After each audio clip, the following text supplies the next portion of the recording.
Hello and thank you for watching my video. This is another in the series looking at how to make gold in Guild Wars 2. This time we're going to look at the subject of farming. Now, obviously a lot of people have different definitions of farming. I'm actually going to talk about the multiple different farming options available in Guild Wars 2. As you can see here in the background now, I have one of the more popular farming activities at the moment. That would be the Lost Bandit chests in the Silverwastes. These are found by using bandit crests to getting bandit keys, and also getting shovels to actually discover these Lost Bandit chests.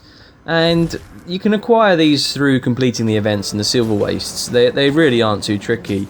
But you can get a substantial amount of loot from this. Just look at my right hand side of the window here. You'll see all the different loot I'm getting. This is obviously demonstrating the sort of the shovel technique, where you use the radar and then you go and uncover one. But yeah, this is just one of the most popular farming activities in Guild Wars 2 at the current time. Now, when I talk about farming, I'm going to be talking about doing an activity in Guild Wars 2 that requires a repetitive action. Farming isn't an enjoyable way. It is a little bit time consuming, but it does tend to reap the best rewards. Because farming tends to be locations that give a lot of loot, but it just means you're fighting the same thing over and over again. For example, you can see here I'm just opening a load of champ bags that I'd received from looting the Lost Bandit chests, and as well I got some rewards from getting tagged in a few events. But you can see here I'm getting some tier 6 loot, some rares. It is a very profitable way to do farming. It is a little bit, I would say, pretty time consuming, and it does require sort of you to go around in a bit of a mindless state, to sort of, go around farming chests. It's not just a silver waste that you can farm chests. I've sped up the next video here. This is me farming the buried lock chests in the dry top, which is also another option for farming. But you can only do it during the sandstorm event, which is the final 20 minutes. And not only that, the sort of options available, they don't respawn. You can only do it once each time the sandstorm hits. And you can see here I'm actually using the geodes to buy bricks of clay, just because I've been farming a lot of geodes from a lot of the events. I then used the bricks of clay to create clay pots, which thankfully I was on a tier 5 server when this happened, and it allowed, obviously, by farming geodes you can buy other different sort of loot items. So this video will be explaining some of the places, some of the items that are very popular for looting and for going to in Guild Wars 2. If we go back to the dry top, one of the other types of farming involves farming events. So here we're actually farming the event here, and you can see we get a chest in the dry top sort of region. Dry top and Silverwastes do tend to be fairly populated most of the time. Generally because of the amount of loot that you can get. As we see here, we open another buried lock chest, and we get some sand, some umbrite, geodes. But you can see by farming the events we get geodes.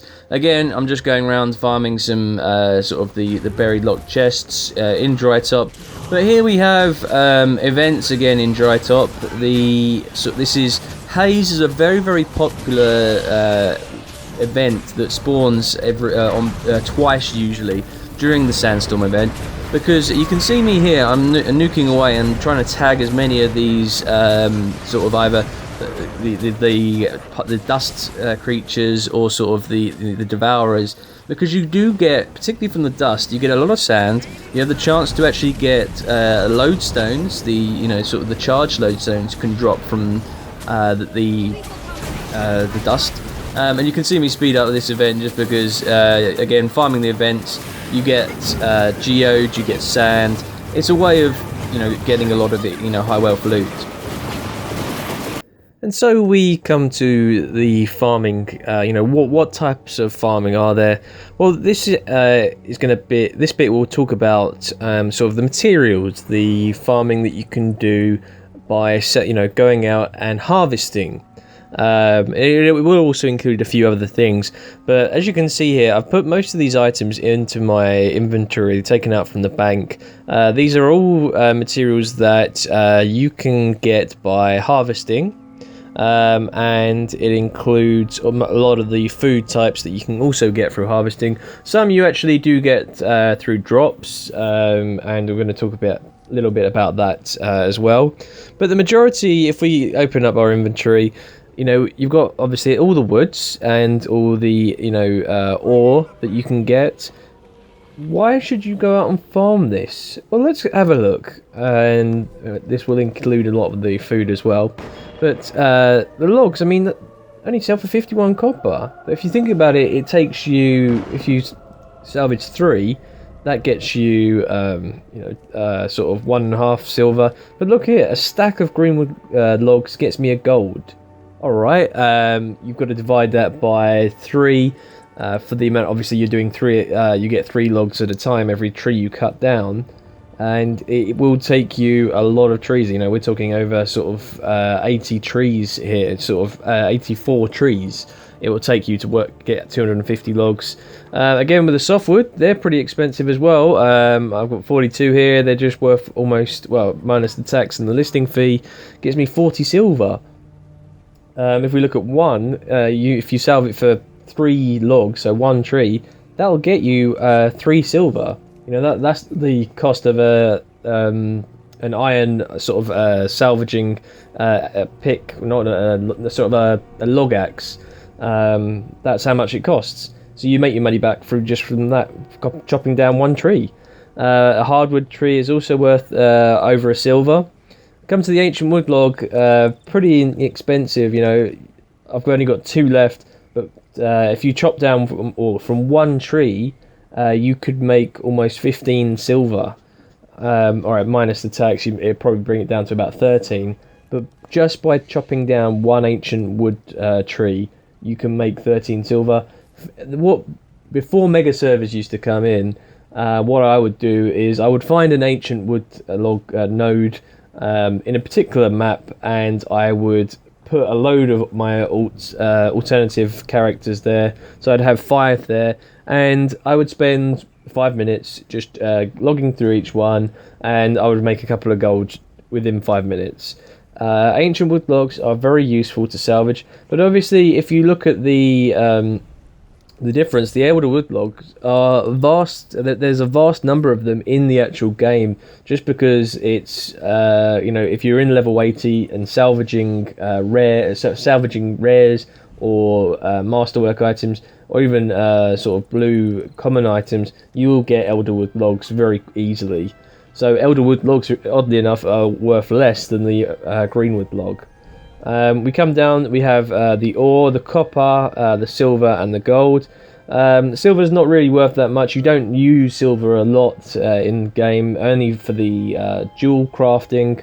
And again, you're only doing it for a small amount of the actual crafting levels. You're not using too much silver ore. Gold is useful for a number of different items. And again, copper as well, used in a few weapons, different weapons as well. Then we come in, we've got orichalcum ore. Again, it's for the high-end items, so obviously it's going to be worth a lot more. Again, go and stand by a orichalcum node, and you can salvage. Look, if you see here, if we sell at 4, I've got 37. I'm making I'll probably spend, what's that? 13.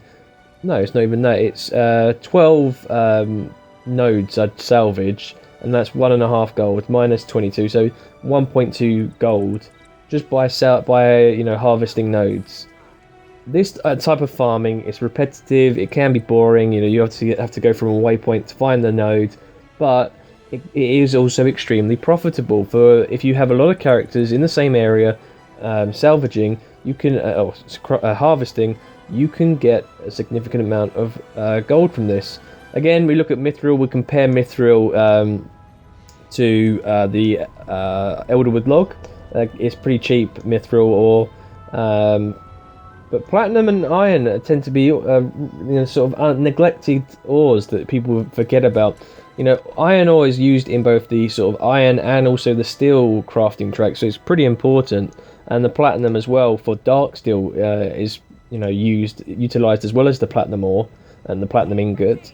So again, if you harvest harvest a node, you get 3 platinum, and that will take you almost 4 silver just by spending 10 seconds on a node. So this is what you got to look out for, and I have footage in the background of a particular. You want to look out for the sort of the rare and the sort of the iron veins, because if you think about it, you get around 10 to 12 iron from that. That's gonna set that just one node will give you sort of 12 silver or 12 to 15 silver. But then we come down to the foods.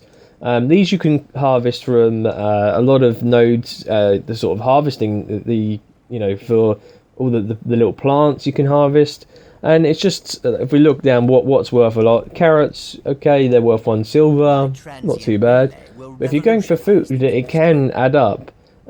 Black peppercorns used in salt, pretty handy to have some of them. Again, not too bad. You can't really harvest them. Vanilla beans, they are very crucial in a lot of very useful foods, and vanilla beans are worth substantial. But chili peppers, they're very rarely very rarely harvested. I mean, look, 3 years worth 73 silver. I mean, alright, minus 10 silver for the tax, but just from 3 chili peppers. It's because they only come out from certain plants, and I will show you that if we go out to a particular map in sort of Ascalon, this area will have a chance anyway through the verdant herbs of actually collecting chili peppers. Even butter's worth 1 silver. I mean, you sell it for 79. I can sell them for a gold. I mean, it's surprising that. Strawberries are a silver. Okay, so 1 is only a silver, but it adds up if you're getting more. If you're harvesting strawberries over and over again, there are a lot of strawberry fields out there where you can harvest like sort of 10 at a time, or 5 to 10 at a time. It's just small things like that where you can actually earn a lot of silver and gold. Sage leaves, 5 silver for a sage leaf. All right, they're pretty rare to get off some of the sort of harvesting nodes, but again, harvest these food nodes. Deal sprigs, 7 silver. I've got 13. I haven't even realised that. 1 gold just from selling 13 deal sprigs. Grapes are worth silver each. You can harvest a lot of those in some places. You've got kale leaves as well, rosemary sprigs, all substantial. Yams, you can go and salvage. I don't know where you get yams from. I have to double check that. Cloves as well. You have to look up. I suggest looking up on Wiki where you salvage these from. Coriander seeds. You obviously don't need any green onions. There's a lot of them in the game. But raspberries, very useful. And it only takes like, okay, you'd think they're low items, but it only takes 50 of those to make a gold. Not to, if you keep doing it over a long, over a basis. Short snow truffles. Go to Frostgorge Sound, and you can see how quickly it is to get snow truffles, and that's 6 silver a snow truffle, 6 silver an Orion truffle. Omnon berries are worth 4 silver. I mean, these are pretty easy to get. It doesn't take long. Prickly pears are worth 4 silver as well. I've got them. You can get them from in Drytop and the Silverwastes. And then we look at some of the other stuff. These are like karka shells. This is what I'm going to be talking about a little bit about later. How you can get a lot of karka shells. Slab of poultry meat. All right, it doesn't drop from there isn't a node to salvage it from, but you can farm it from animals. You can go and farm raptors in Caledon Forest. It's a low ranked zone that you can go and salvage from. And it's definitely worth doing so, because look at this, almost a gold from only 13 poultry. And then we look at, we also have the passion flower. Passion flowers are only found in the Southsun Cove, particularly from just the plants, the passiflora. But 20 silver for one. I mean, or 25. You get 4. That's a gold. It's pretty simple. Portrait sprockets. This will come into your home instance, which I'm going to talk about a bit later in the video. But the Watchwork sprockets are a valuable way of earning money. If you've played the game a while, you will have a node in your instance. But yeah, this is just a little bit about what the sort of items you can get by salvaging, by sort of harvesting. You can get very, very quickly. So I'm going to put all that back in my bank, and let's go on and talk a little bit about some of the different types of farming. So let's go back. I'm just showing you some of the looking for group sort of options available. The karka farm is another popular one, where players will go and farm karka shells by killing veteran karka in Southsun Cove. And if you reason why, every veteran will drop a karka shell.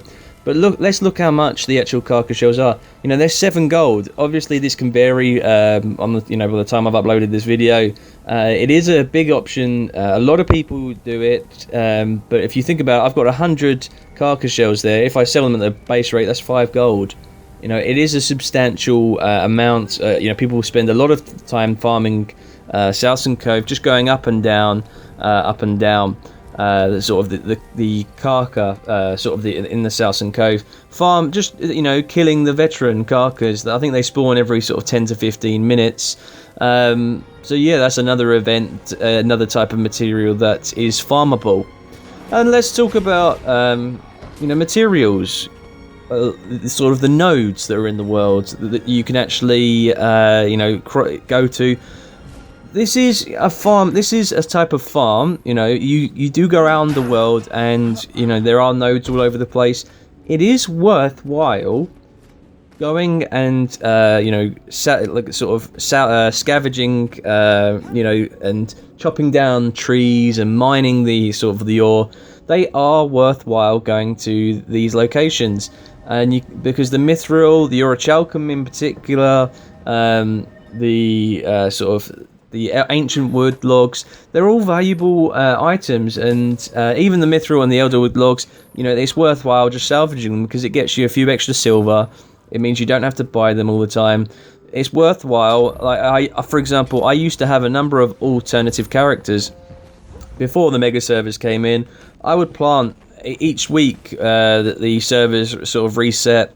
I would go around and plant a load of alternative characters around in these node spots, and we'll just spend 10 minutes on 6 characters and get a load of orichalcum or ancient wood. But again, here the snow truffles are extremely valuable. The orichalcum's valuable. It's worth just taking the time, and a lot of people actually do enjoy. I've read that there are players that really enjoy going out and getting these nodes and scavenging them and mining them and chopping down the wood. And I've mentioned in a previous earlier how much why you should actually mine and salvage and go and harvest these type of items. The snow truffles, there are certain locations, particularly the sort of in the high end areas in ore. You do get these nodes. But there are other nodes as well, particularly the verdant herbs tend to be one that's neglected. It tends to be the middle-ish type map, sort of levels 50 to 70. And, this type of node will, can give you some really, sort of valuable items. Again, I'm just here in Brisbane Wildlands. The softwood logs, they're worth at least a silver. But iron ore, this is the location I'm at now is one of the best places to farm iron ore, because you get a few nodes. You also get a vein of iron ore.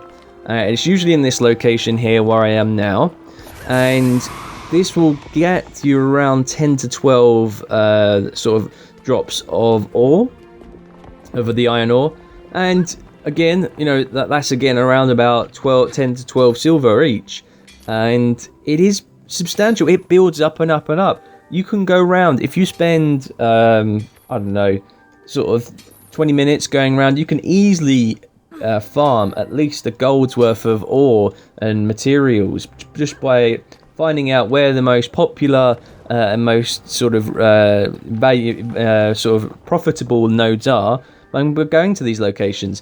This is my home instance. You can see, obviously, I've been playing since launch. I've bought a couple of nodes. I've bought the tree nodes. I bought this. It was a substantial investment. I worked out that it would take me quite a while to recover the value of the gems that I spent out on it. But if you do it every day, keep doing it, you would eventually actually turn a substantial profit from this. Again, we have these are the special events that I achieved, sort of got a node from. The quartz, that's very useful for some of the different options, the new like sinister gear, or sort of other types that you need charged quartz for. Candy corn, always useful around Halloween.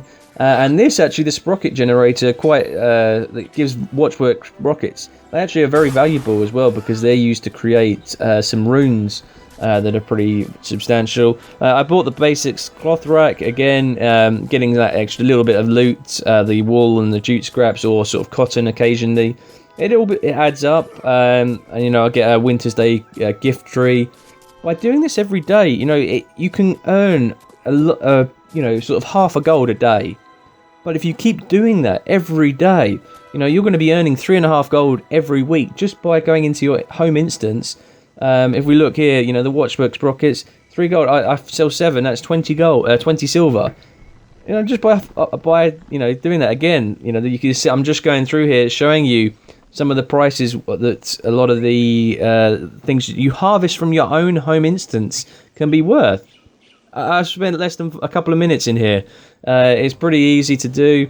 Again, I'm just showing you, the sort of Southsun Cove. They have a lot of sort of materials that you can go and sort of salvage and go and farm. This is a farm, okay? This is going around farming. You're going around doing the same thing, getting these nodes. It's easy to do, and a lot of people can't be bothered to do it. And that's why certain materials are worth higher amounts than others. There are other farms, obviously. I've talked about events, talked about farming, sort of the karka. There have been farms. There is a farm that we used to do in Frostgorge Sound. The Champion Bag Farm is a very popular one. Anywhere that will give you champion bags does tend to be a farm. However, they did sort of nerf the farming in Frostgorge. It's not as popular as it once was, but it's still popular. You can usually find people doing the champions there to get those champion bags. But I'm hoping this video, it's going to show you a few different areas a few things that you may not have considered as things to go for.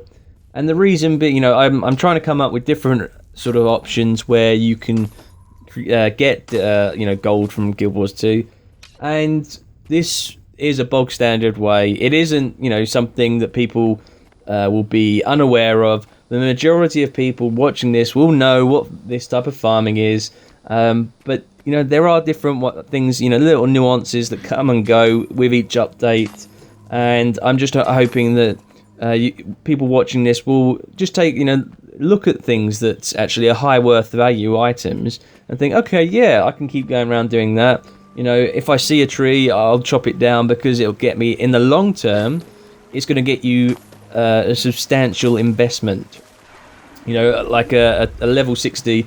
To be honest, after all the Winter's Day sort of items, I don't think anybody's going to be struggling for salvaging sort of the iron, the mining pick or the logging axe. I've got loads of them in my bank. This is a bit of a fail video here. I did try to take out on my elementalist this karka on my own. I wasn't really paying attention. I hadn't fought a karka on my own in a long time, and I did fail. He did kill me. So there we go.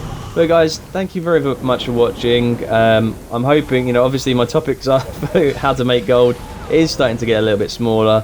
I'm hoping that some of you that haven't realised that these are valuable ways of achieving gold, and it is something that you'll take on board. Thanks for watching.